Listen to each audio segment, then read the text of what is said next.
प्रिय छात्रों, आज मैं 10th का कंप्यूटर सेक्शन में मैं मॉड्यूलेशन और डी मॉड्यूलेशन बताने जा रहा हूँ।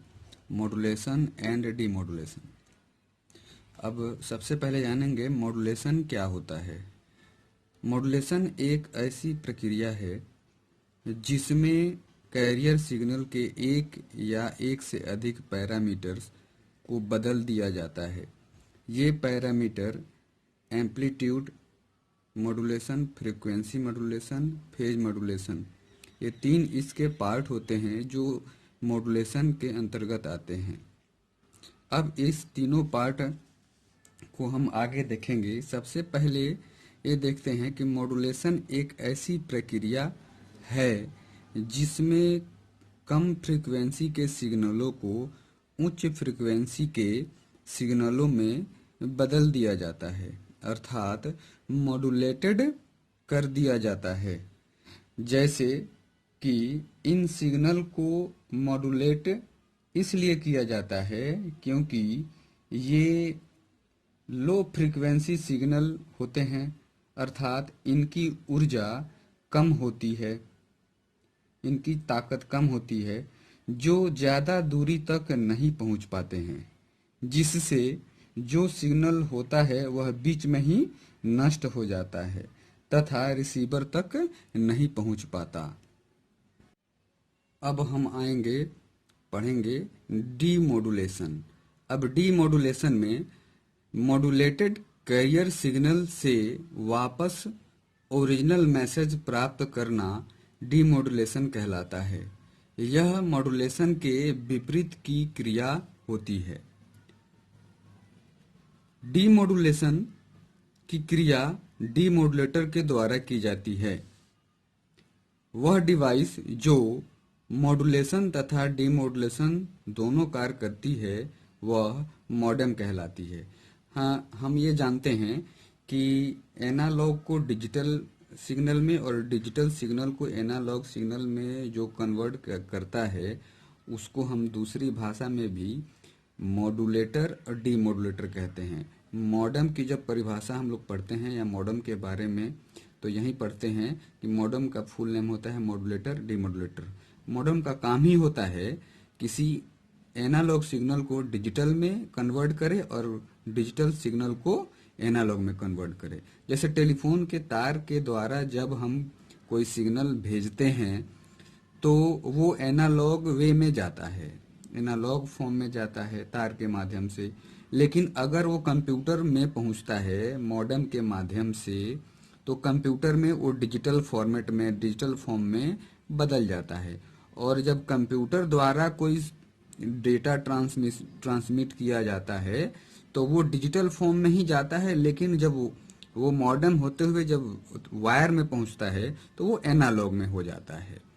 अब हम आगे देखेंगे कि मॉड्यूलेशन के जो प्रकार हैं वो क्या हैं। तो पहला प्रकार होता है एम्पलीट्यूड मॉड्यूलेशन और दूसरा होता है फ्रीक्वेंसी मॉड्यूलेशन, तीसरा होता है फेज मॉड्यूलेशन।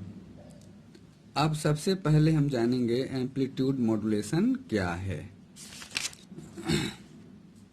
एम्पलीट्यूड मॉड्यूलेशन यह एक ऐसी प्रक्रिया है जिसमें कैरियर सिग्नल का एम्पलीट्यूड मैसेज सिग्नल के अनुरूप बदल जाता है, परंतु फेज तथा फ्रीक्वेंसी फिक्स रहती है, वे नहीं बदलती। इसमें क्या है कि हम जानते हैं कि 0 और 1 के फॉर्म में सिग्नल चलते हैं। तो इसमें क्या होता है, एक ऐसी प्रक्रिया के तहत एम्पलीट्यूड काम करता है जैसे कि कोई मैसेज सिग्नल के रूप में अगर बदल जाता है तो ठीक है, लेकिन इसकी जो फ्रीक्वेंसी है वो बदलती नहीं है, वो फिक्स रहती है। उसके बाद में नेक्स्ट आता है फ्रीक्वेंसी मॉडल। यह एक ऐसी प्रक्रिया है जिसमें कैरियर सिग्नल की फ्रीक्वेंसी मॉड्यूलेट होती है तथा इसमें एम्पलीट्यूड तथा फेज समान रहते हैं, वे नहीं बदलते। इसमें क्या है, एम्पलीट्यूड के जो फेज होते हैं वो समान होते हैं, वो फ्रीक्वेंसी मॉड्यूलेट होती रहती है, फ्रीक्वेंसी बदलती है लेकिन इसके फेज जो होते हैं वो क्या होते हैं, समान होते हैं। अब नेक्स्ट होता है फेज। फेज मॉड्यूलेशन क्या है? यह एक ऐसा मॉड्यूलेशन है जिसमें कैरियर सिग्नल का फेज बदल जाता है तथा जब सिग्नल का फेज बदलता है तो इससे फ्रीक्वेंसी भी बदल जाती है। अब फ्रीक्वेंसी बदल जाती है जिसके कारण से यह मॉड्यूलेशन फ्रीक्वेंसी मॉड्यूलेशन के अंतर्गत आ जाता है। हम लोग जानते हैं मॉड्यूलेशन, फ्रीक्वेंसी मॉड्यूलेशन।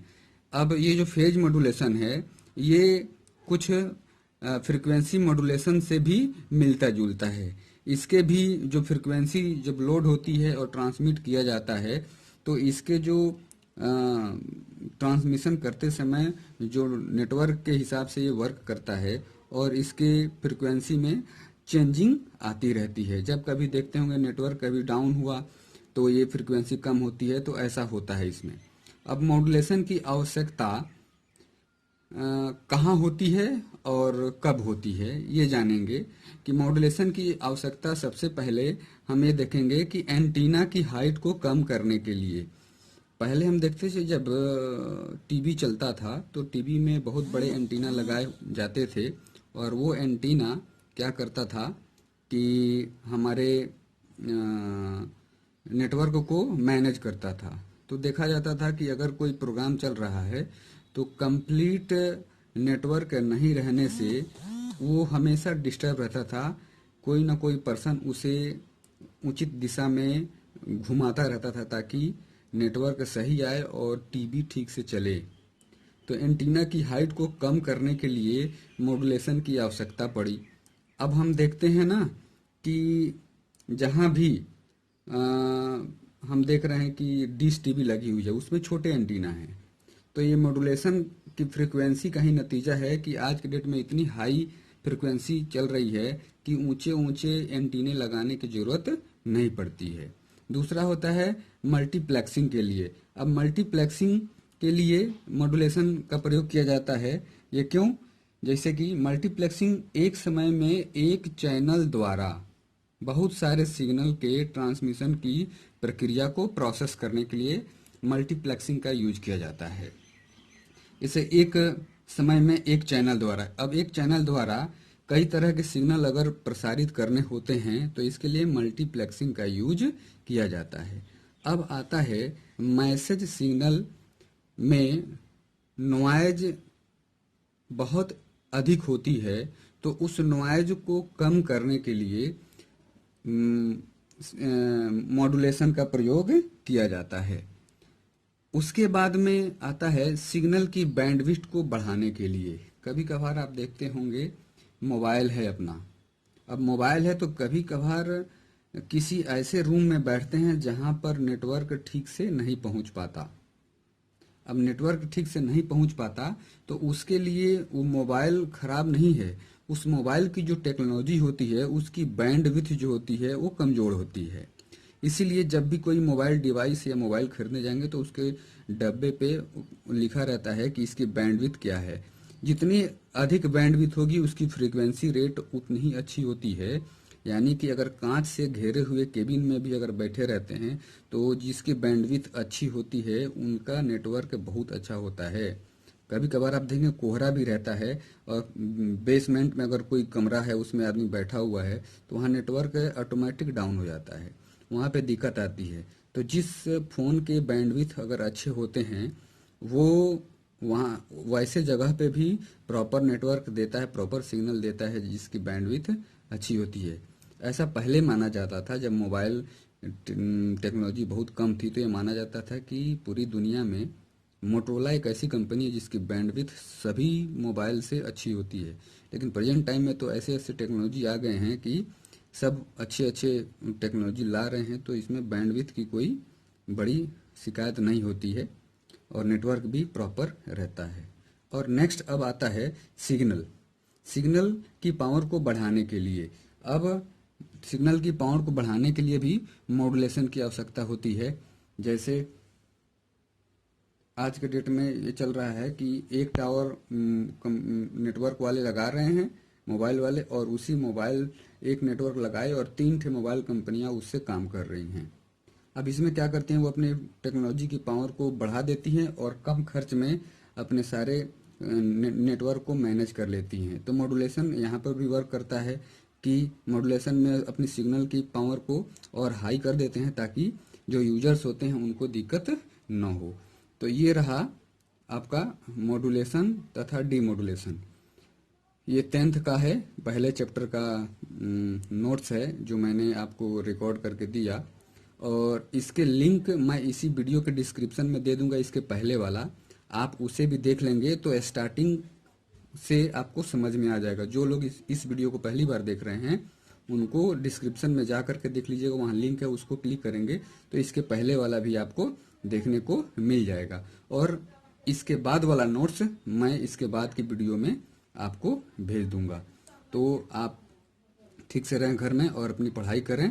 और आप सभी छात्रों से मैं यही कहना चाहूँगा कि आप सभी सब्जेक्ट के नोट्स रिकॉर्ड करके चैनल पे दिए जा रहे हैं, इसको आप लोग अपने फेयर कॉपी में लिखेंगे और इसका नोट्स कंप्लीट करेंगे।